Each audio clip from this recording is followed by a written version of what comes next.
Hayır. Ne üçün? Меня iktidar устраивает, как скажем. Belə yaxşıdır yəni. Necə var elə də qalsın.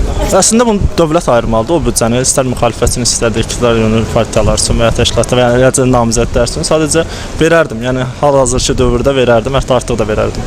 Yox, mən əgər seçkidə iştirak edəcəmsə, mən İlham Əliyevə dəstək olacağam. Bu qədər. Vallahi mən nə deyə bilərəm, verərəm. Cəmilə Sənli üçün belə Azadlıq radiosunu oxuyurdum. Verərəm Cəmilə Sənli üçün. Prezident seçkilərinə görə dəyişilməsi yaxşı olar məncə. Belə deyək, hər kəsin bir çətin vaxtında onlar köməklidir millətə, yox.